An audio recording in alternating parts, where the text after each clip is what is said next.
The Uniform Code of Military Justice specifies court-martial for any officer who sends a soldier into battle without a weapon. There ought to be a similar protection for students, because students shouldn't go out into life without an ability to communicate. And that's because your success in life will be determined largely by your ability to speak, your ability to write, and the quality of your ideas in that order.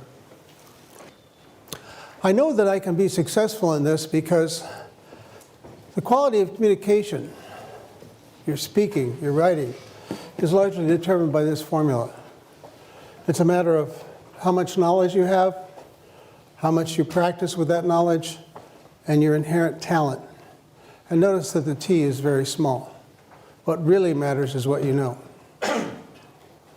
This point came to me suddenly a few decades ago when I was skiing at Sun Valley. I had heard that it was Celebrity Weekend, and one of the celebrities was Mary Lou Retton, famous Olympic gymnast, perfect tens in the vault. And I heard that she was a novice at skiing, so when the opportune moment arrived, I looked over on the novice slope and saw this young woman who, when she became unbalanced, went like that. And I said, that's got to be her. That must be the gymnast.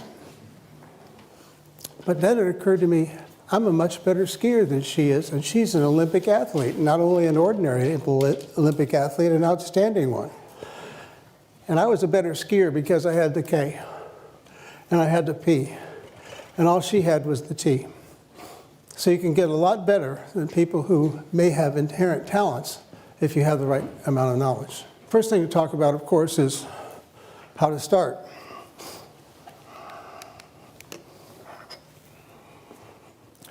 Some people think the right thing to do is to start a talk with a joke.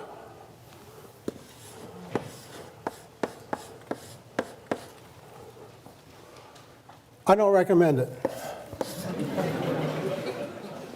And the reason is that in the beginning of a talk, people are still putting their laptops away. They're becoming adjusted to your speaking parameters, to your vocal parameters. And they're not ready for a joke. So it doesn't work very well. They usually fall flat. What you want to do instead is start with an empowerment promise. You want to tell people what they're going to know at the end of the hour that they didn't know at the beginning of the hour. It's an empowerment promise. It's the reason for being here. What would be an example? Oh, I see. At the end of this 60 minutes, you will know things about speaking you don't know now, and something among those things you know will make a difference in your life. Yeah, that's an empowerment promise. So that's the best way to start. So now that I've talked a little bit about how to start, what I want to do is give you some samples of heuristics that are always on my mind when I give a talk. And the first of these heuristics is that it's a good idea to cycle on the subject. Go around it again, go around it again. Some people say, tell them what you want to tell them again, and then tell them a third time, as if people weren't intelligent. But the point is, the reason is, well, there are many reasons, one of which is at any given moment, about 20% of you will be fogged out no matter what the lecture is. So if you want to ensure that the probability that everybody gets it is high, you need to say it 3 times. So cycling is one of the things that I always think about when I give a talk.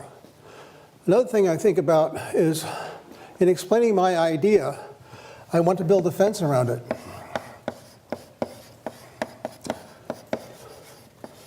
So that it's not confused with somebody else's idea. So if you were from Mars, and I was teaching you about what an arch is, I might say to you, well, that's an arch. And that's not to be confused with some other things that other people might think is an arch. This is not an arch. That's not an arch. I'm building a fence around my idea so that it can be distinguished from somebody else's idea. So in a more technical sense, I might say, well, my algorithm might seem similar to Jones's algorithm, except his is exponential and mine's linear. That's putting a fence around your idea so that people can not be confused about how it might relate to something else. The third thing on this list of samples is the idea of verbal punctuation.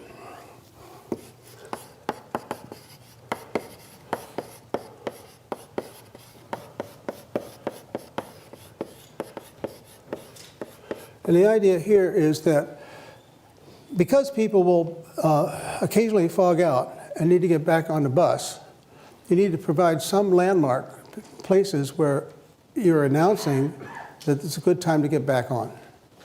So I might, in this talk, say something about this being my outline. The first thing we're going to do is talk about how to start. Then we're going to deal with these 4 samples. And among these 4 samples, I've talked about the first idea, that's cycling. The second idea, building. And now the third idea is verbal punctuation. So I'm enumerating, I'm providing numbers, I'm giving you a sense that there's a seam in the talk and you can get back on. Okay? So now we're on a roll. And since we're on a roll, can you guess what 4th idea might be here? An idea that helps people get back on the bus?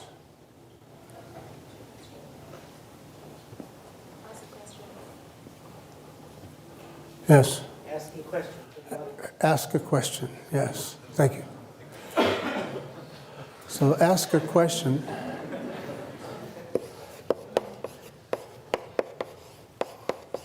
And so I will ask a question. How much dead air can there be? How long can I pause? I counted 7 seconds. It seems like an eternity to me to wait and not say anything for 7 seconds, but that's the standard amount of time you can wait for an answer. And of course the question has to be carefully chosen. It can't be too obvious because then people will be embarrassed to say what the answer is. It can't be too hard because then nobody will have anything to say. So here are some sample heuristics you can put in your armamentarium and build up your repertoire of ideas about presentation.